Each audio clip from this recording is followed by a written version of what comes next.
संसदीय परंपरा है जिसको अदालतों ने भी स्वीकार किया है। और पहला संविधान संशोधन तो तब हुआ जब पार्लियामेंट भी नहीं बनी थी मान्यवर। कॉन्स्टिट्यूएंट असेंबली ने पहला संविधान संशोधन पारित किया था, तब से संविधान बदलने की प्रक्रिया चली है। और मैं आपको बताता हूं भाई, हम संविधान में बदलाव इमरजेंसी डालने के लिए नहीं लाए हैं। हम संविधान में बदलाव उस वक्त की तत्कालीन राष्ट्रपति की सदस्यता जो चली गई थी, इसको पुनर्जीवित करने के लिए नहीं लाए हैं। और इमरजेंसी डालकर लाखों लाखों डेमोक्रेटिक कार्यकर्ताओं को जेल में अरे खड़गे जी सुनिए, मैं धैर्यपूर्वक सुना हूं। कांग्रेस को लोकतंत्र पर बोलने का कोई अधिकार नहीं है। आप क्या बात करते हो लोकतंत्र की?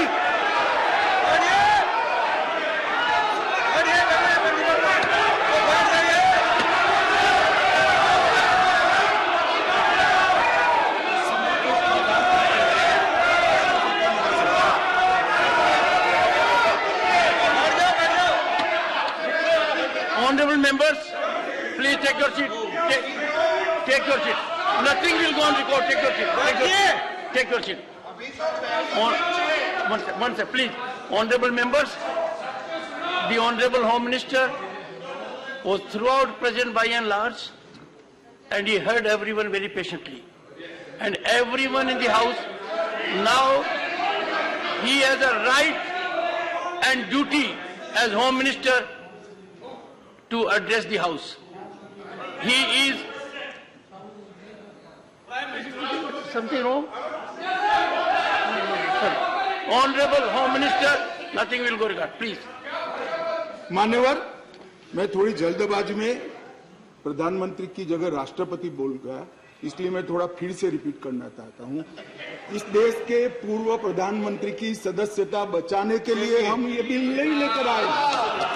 ये बिल संविधान की भावनाओं को संभालने के लिए हम लेकर आए। और मान्यवर, इमरजेंसी डाली गई, हम तो बहुत छोटे थे उस वक्त। ये बिल पर ही है, ये बिल पर ही है। भैया डिस्कस मान्यवर, ऐसा है कि जब ये लोग बिल पर चर्चा कर रहे थे, मुझे डेमोक्रेसी समझा रहे थे, तो मैं उनको डेमोक्रेसी समझा रहा हूं कि डेमोक्रेसी क्या है। इमरजेंसी के अंदर मान्यवर 3 लाख से ज्यादा राजनीतिक दलों के बड़े बड़े नेताओं को जेल में डाल दिए गए, जेल में डाल दिए। माननीय अध्यक्ष जी, सारे अखबारों पर सेंसरशिप डाल दी गई। माननीय अध्यक्ष जी, इंडियन एक्सप्रेस ने अपने संपादकीय को खाली रखना पड़ा। माननीय अध्यक्ष जी, ये लोग डेमोक्रेसी की बात कर रहे हैं, ये लोग डेमोक्रेसी की बात कर रहे हैं। माननीय अध्यक्ष जी, और जब माननीय अध्यक्ष जी इन्होंने पूछा कि भाई अध्यादेश अब लाए थे तो एक बहुत सुंदर क्रोनोलॉजी देश के मतदाताओं को गुमराह करने के लिए। माननीय अध्यक्ष जी, इसका जवाब मुझे देना ही पड़ेगा, फिर से उनकी भावनाएं उद्वेलित होगी मगर मुझे देना पड़ेगा।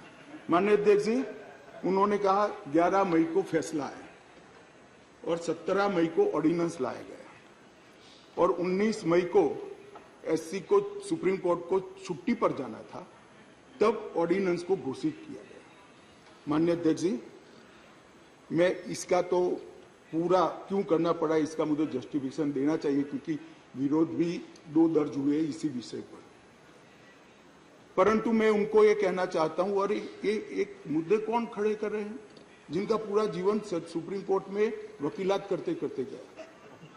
उनको ये भी मालूम नहीं है कि वैकेशन बेंच होती है, वैकेशन बेंच होती है, और वैकेशन के अंदर भी अगर उचित लगे तो मुख्य न्यायाधीश महोदय खंडपीठ भी बना सकते, संवैधानिक खंडपीठ भी बना सकते और स्थगन आदेश दे सकते। वैकेशन के बाद क्या हुआ? ऑर्डिनेंस आ गया। वैकेशन के बाद चैलेंज किया, चैलेंज कर स्थगन आदेश मांगा, सुप्रीम कोर्ट ने नहीं दिया, आज भी नहीं है। मैं तो बिल लेकर आया हूं। अब ये क्रोनोलॉजी का क्या मतलब है बताइए?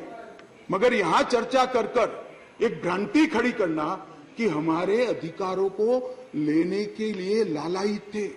भैया, अधिकारों को लेने के लिए लालायित नहीं थे, हम दिल्ली की जनता के अधिकारों की रक्षा के लिए लाए। इसलिए मान्यवर, ये जल्दी करनी पड़ती। मान्यवर, मैं आगे बताता हूं कि जल्दी क्यों करनी पड़ी। मान्यवर, अब मेरे पास भी एक क्रोनोलॉजी है, जरा उसको धैर्य से सुनना चाहिए। मान्यवर, 11/5/23 को ये अध्यादेश आया और ये फैसला है। फैसला लगभग 3-4 बजे के आसपास घोषित हुआ। उसके बाद में 5:30 बजे फैसला क्या था मान्यवर? फैसला तो ये था कि संवैधानिक खंडपीठ ने एक फाइंडिंग दिया है, ये रेगुलर बेंच के सामने जाएगा, रेगुलर बेंच हियरिंग करेगी और बाद में इस पर आदेश पारित करेगी, तब जाकर फैसला लागू होगा। फैसला तो अभी लागू भी नहीं हुआ है। मगर जल्दबाजी किसको कहते हैं मैं बताता हूं श्रीमान राघव चड्ढा जी। जल्दबाजी इसको कहते हैं कि अभी आदेश तो पारित भी नहीं हुआ था। एक नीति विषयक फैसला लिया जो 2 जजों की खंडपीठ ने सुनकर उस पर आदेश पारित किया जाना था, इसके बाद इंप्लीमेंटेशन होना था। 11/5 को शाम को 5:30 बजे एक नोट सर्कुलेट कर दिया गया कि आज 5:30 बजे तक पात्र अधिकारियों की सूची के साथ जो इस पद पर तैनात हो सके, सचिव सेवाओं के मतलब सेक्रेटरी सर्विस के लिए एक नोट प्रस्तुत किया जाए। ट्रांसफर करना भी चालू कर दिया। बोले अभी तो खंडपीठ 2 जजों की खंडपीठ का जजमेंट भी नहीं आया और ट्रांसफर करना चालू किया। सोशल मीडिया में घोषणा कर दी। अभी तो एप्लीकेशन मंगाई, नोट मंगाया है। सोशल मीडिया पर कह दिया श्री आशिक माधवराव मोरे को बदल दिया गया। कैसे बदलोगे भाई, कैसे बदलोगे मान्यवर? और इसके आगे मैं जाना चाहता हूं। इसके बाद सतर्कता विभाग विजिलेंस के मिनिस्टर ने सभी सहायक निर्देशकों को आदेश दे दिया कि विशेष सचिव सतर्कता को रिपोर्ट न करिए, उनको डायरेक्ट रिपोर्ट करिए। अब जो एडमिनिस्ट्रेशन मुझे समझाते थे, मैं उनको समझाना चाहता हूं। डायरेक्ट जॉइंट डायरेक्टर लेवल का ऑफिसर सीधा मंत्री को रिपोर्ट करे, ऐसा कैसे हो सकता है भाई? कैसे हो सकता है? ये एडमिनिस्ट्रेशन है क्या? किसके साथ में खड़े रहे हो? जवाब देना पड़ा दिल्ली की जनता को भाई। मान्यवर, इसके बाद सतर्कता विभाग के मंत्री जी ने आदेश दे दिया 13 तारीख को कि मैन्युअल के पैरा 2.22 के उल्लंघन किया, जिसमें विजिलेंस सेटअप के कार्यबल सीवीओ के परामर्श से संगठन के प्रमुख संगठन में प्रभावी सतर्कता प्रबंधन के लिए कार्यबल तैनात करने के निर्देश बनाने के लिए सूचना कर दी। अब मुझे ये समझ नहीं आता है, अभी तो संवैधानिक खंडपीठ ने खंडपीठ को आदेश भेजा है, इंटरप्रिटेशन भेजा है। इस पर खंडपीठ ने 2 जजों की खंडपीठ ने सुनवाई करनी है और फिर जजमेंट देना है। यहाँ पूरा इंप्लीमेंटेशन कर दिया। मगर विश्व में कोई भी विज्ञान का नियम है, कोई भी चीज अकारण नहीं होती। ये विजिलेंस विभाग को ही क्यों टारगेट बनाया गया? ट्रांसपोर्ट को नहीं बनाया गया, सफाई को नहीं बनाया गया, जल बोर्ड को नहीं बनाया गया, जल विभाग को नहीं बनाया गया, मान्यवर रोड एंड बिल्डिंग को नहीं बनाया गया, सोशल वेलफेयर को नहीं बनाया। ये सारे शासन के साथ जुड़े हुए भी नहीं है क्या? ये किसी में जल्दी नहीं हुई, सिर्फ विजिलेंस में हुई। अब मैं इस कारण बताना चाहता हूं कि सदन में विजिलेंस में क्यों जल्दी हुई। मान्यवर, इसके अंदर आबकारी घोटाले की, शराब घोटाले की फाइल विजिलेंस में पड़ी थी। इसलिए मान्यवर, आधी रात को विजिलेंस डिपार्टमेंट खोलकर फाइलों की हेराफेरी करने की फरियाद दिल्ली पुलिस को मिली है। मान्यवर, केशव राव जी कहते थे हम तो ना इनके साथ है, ना उनके साथ है, न आपसे जुड़ाव है, न उनसे जुड़ा है। बीआरएस वालों का भी इस शराब घोटाले के साथ आप पार्टी के साथ जुड़ाव है, इसीलिए आप वहां बैठे हो। मान्यवर, एक फाइल थी आबकारी घोटाले वाली, दूसरी फाइल थी एक यहाँ पर शीश महल बना है मान्यवर, बहुत बड़ा शीश महल। हमने When we speak, you stop us. Sheesh Mahal is allowed to नहीं, एक मिनट मान्यवर, शीश महल में असंसदीय क्या है? अभी मैं आगे तो बोला ही नहीं। What is your objection? What is the problem? For sake of objection, you are raising objection. पागल हो गया है। No, you just want to hold the floor. 258. Sorry, please. 258. Sorry. Let us not make issue of non-issues. 258. Take your seat. 258. Take your seat. 250. Sit down. You want Take me your to sit? seat. Okay, I'll sit. Take your seat. Take your seat, please. Take your seat. Take your seat. Honorable Minister. मान्यवर, मैं कहता हूं शीश महल में क्या असंसदीय है, चर्चा करें जरा खड़े होकर। वैसे ही व्यवधान करने के लिए खड़े हो जाते हैं, जरा समझाइए।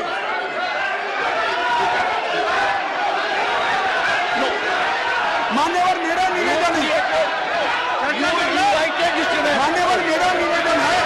असंसदीय क्या है इसमें इसकी चर्चा की जाए।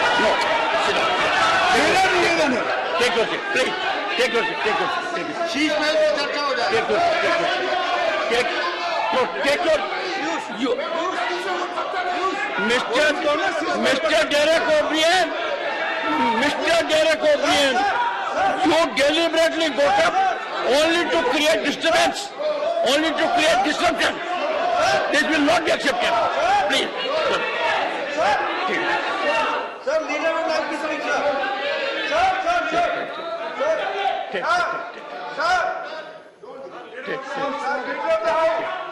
Please. Sir, leader of the house. Honorable Minister.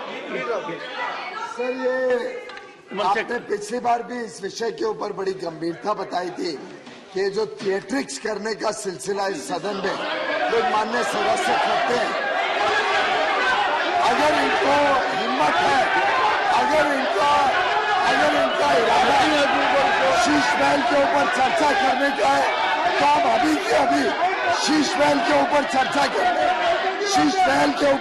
करने के लिए तैयार है।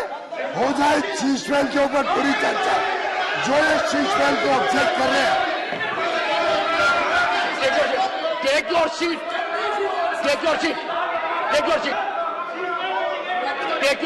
Please. Take your seat. Oh, one second. Sorry, sir. 1 second. Sorry. Please. Honorable members, I was hearing the Honorable Home Minister with total focus. And there was nothing in the discourse of the Honorable Home Minister which could have invited the kind of disruption in which Mr. Derek O'Brien. I urge the House, I urge the Honorable members, we have been decorous during the whole day. Don't act on a plan. Let us believe in decorum. Honorable Home Minister.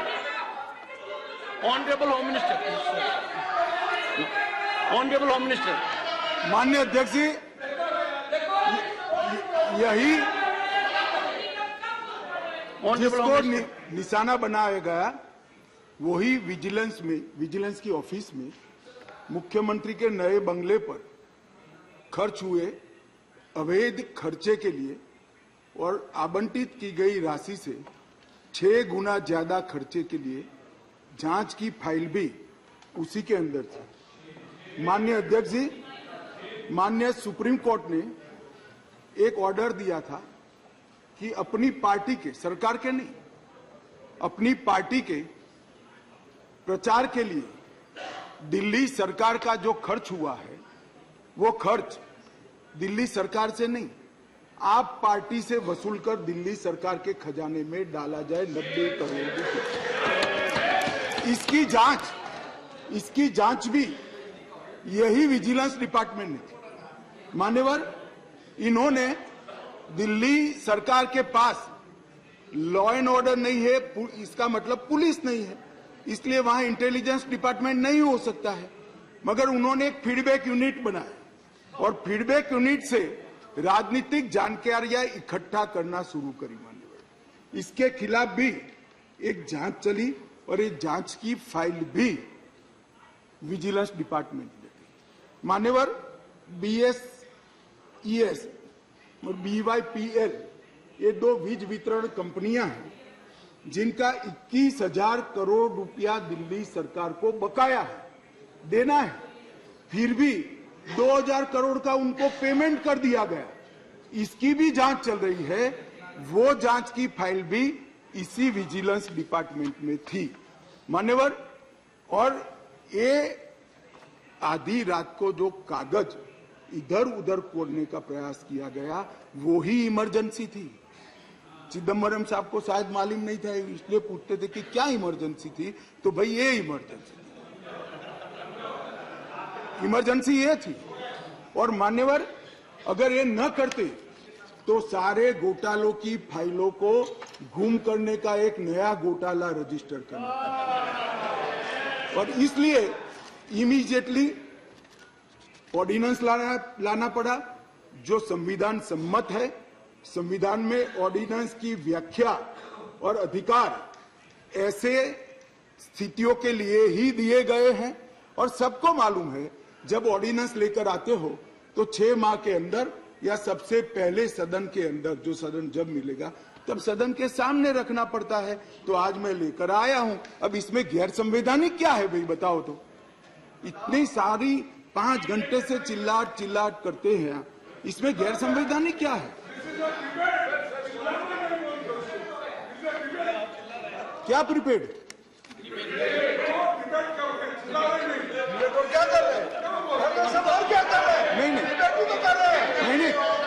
नहीं, एक second.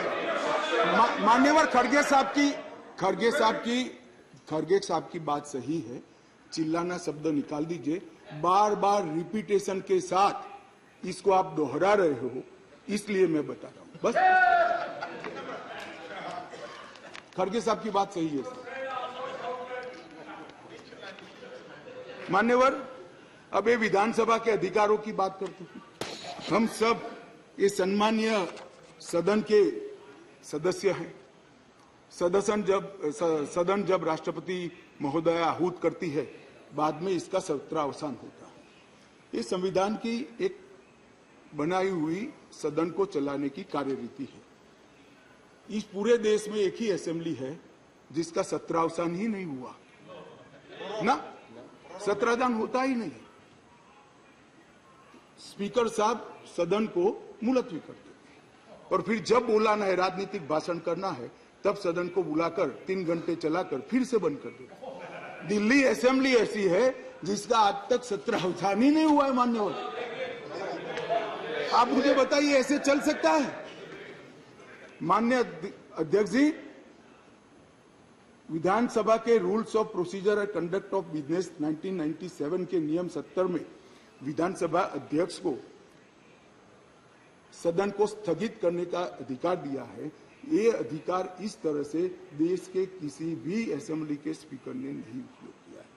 मैं इस पर कोई टिप्पणी करना नहीं चाहता। अगर उचित है तो कांग्रेस पार्टी ने जरूर इसका समर्थन करना चाहिए कि भाई विधानसभा को या संसदों को स्थगन कर ही चलाना, कभी सत्रावसान नहीं करना, वो सेशन में ही रहेंगे। अब सेशन में ही रहेंगे तो कानून कैसे बनाओगे?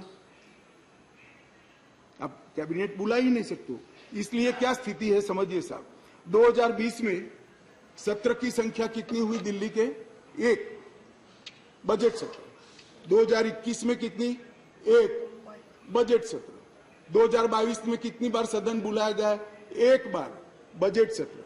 2023 में कितनी बार सदन बुलाया गया? 1 बार बजट सत्र। उसके अलावा असेंबली की जरूरत ही नहीं है। इसके अलावा मान्यवर असेंबली की जरूरत ही नहीं है।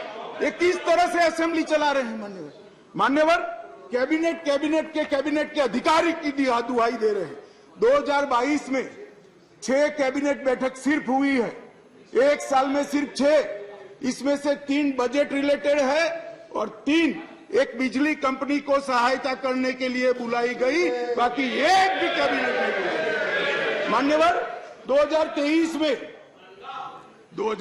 में सिर्फ 2 ही कैबिनेट बुलाई गई और दोनों बजट के कामकाज के लिए बुलाई।